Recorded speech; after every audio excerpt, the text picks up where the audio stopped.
Nagkaharap na sina Attorney Kaufman, ang abogado ng dating Pangulong Duterte sa ICC, at si Senator Amy Marcos. Mukhang maraming dalang ebidensya si Senator Amy Marcos na kanyang ipapasa kay Attorney Kaufman. At ang malaking tanong, posible rin kayang maging testigo si Senator Amy Marcos sa magiging pre-trial ng dating Pangulong Duterte sa ICC. Ngunit malalalim ang mga statement ni Senator Amy Marcos na tila ba ayaw niyang madamay sa pinagagagawa ngayon ng kanyang kapatid na si BBM. Kapit lang, sabi ko kay VP Inday Sara, higit kanino man, alam ko ang pakiramdam ng mawalay sa sariling bayan. Kaya't simulat sa pool, alam niya ang laman ng aking puso patungkol sa di katanggap-tanggap na singapit ni PRRD. Ngunit narito tayo hindi upang magdrama, kundi para sa solusyon. Narito tayo upang umaksyon. Hindi ako naghintay ng 39 years para lang magkamali muli. May Marcos na natuto sa kasaysayan. Narito ako hindi para sa isang tao, kundi para sa sambayanang Pilipino. Thank you, Attorney Nicholas Kaufman. Together, we will bring PRRD home. Dagdag pa ni Adrian Pascual, hindi ako naghintay ng 39 years para lang magkamali muli. May Marcos na natuto sa kasaysayan. Yikes! Sunog na naman ang mga tinapay sa Panaderia de Ensaymada nito.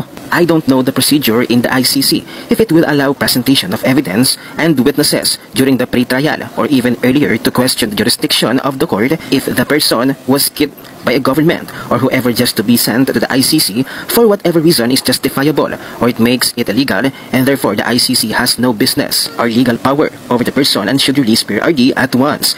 Can and if it possible, would the good Senator Amy Marcos be willing to testify in the ICC to publicly and internationally declare her brother and his administration as a bunch of criminals? Marami na sa mga certified DDS ang humahanga kay Senator Amy Marcos sa kanyang dedikasyon at tulungan sina Vice President Sara at Attorney Kaufman na mapauwi na sa Pilipinas ang dating Pangulong Duterte. Makikita sa larawan, mukhang malalalim ang kanilang pag-uusap.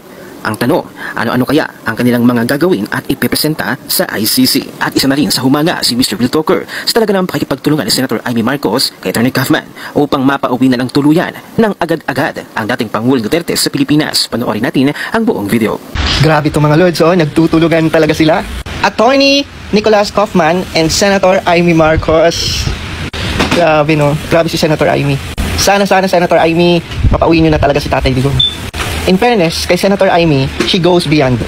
Hindi lang dahil election, di ba? Kasi tapos ng election, di ba? Pero pinapanindigan pa rin talaga ni Senator Amy yung kanyang paninindigan at yung kanyang suporta sa mga Duterte. May nabasa nga akong post niya na nakaka-relate siya sa nangyayari ngayon kay Tatay Digong. Kasi di ba sila din, yung pamilya nila, ay pinaalis sa Pilipinas.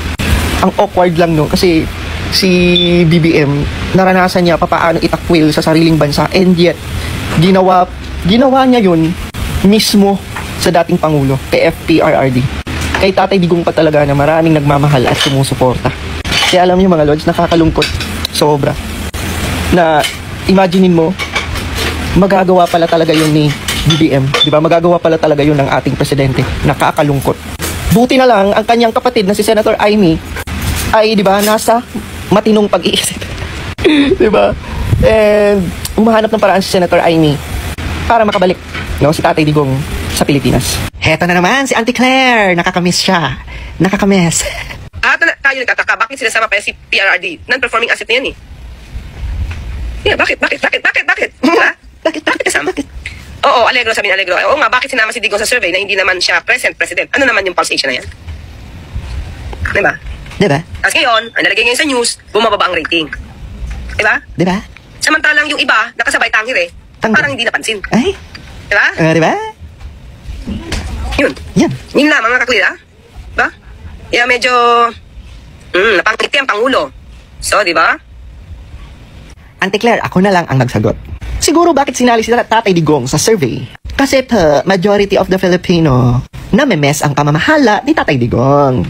Kasi naman yung presidente mo, sabihan mo, galingan niya.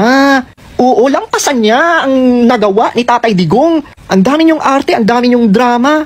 Pag nagsasalita ang mga Pilipino sa mga nangyayari ngayon. At diba, pag naghayag ang mga Pilipino sa loobin nila, lalo na sa sa administrasyon ngayon, dami niyong cheche-bureche, dami niyong dadak. Irespeto niyo, ang opinion at choices ng mga Pilipino. Now, kung hindi sumang-ayon sa inyo ang survey, galingan nyo! Yan yung ang meaning niyan, kaya nga may pa-survey para ma-analyze nyo ang performance ng Pangulo nyo! Tapos nagtataka ka ngayon. Wala ka talaga, BBM. Basahin natin mga lods. Hindi raw nagbabatay si Pangulong Bongbong Marcos Junior sa iisang survey upang maging basihan lang ng kanyang performance sa pamumuno sa buong bansa. PBBM, deadma matapos maungusan ng mga Duterte sa survey. Sabi niya, madaming ibang survey. Madaming ibang survey, Mr. President. Pulse Asia na yan ha, Mr. President. Alam nga namang binayaran nyo ng mga Duterte para maging pabor lang sa kanila. Yan yung problema, Mr. Presidente. Pag hindi pabor sa inyo ang survey, hindi kayo maniniwala. Tapos sasabihin mo, marami pa namang survey. Pero kung siguro pabor sa iyo yung survey, magmamayabang ka na naman eh. So ngayon, na-corner ka na, and alam mo, Mr. President, huwag masyadong magpakamanhid, no? Sana lang talaga nararamdaman mo ang nararamdaman ng mga Pilipino, ang pagkadismaya ng mga Pilipino sa pinaggagawa mo sa mga Duterte, lalo na kay Tatay Digong, di ba? Kung hindi mo pa yan pinapansin ngayon, dati ang araw, mararamdaman mo rin kung gaano kami kadismayado sa ginawa mo. Excited na ba kayo sa mga gagawing panghakbang na Senator Amy Marcos, Attorney Kaufman at Vice President Sara upang tuluyan ng mapauwi sa Pilipinas ang dating Pangulong Duterte? Ano ang inyong opinion? Huwag nang kalimutang i-share ang video na ito, mag-iwan ng comment at like. Tayo at hindi tayo titigil hanggang maiuwi natin ang mahal nating ama, Tatay Digong Duterte. Maraming salamat sa inyo, sa lahat ng OFW.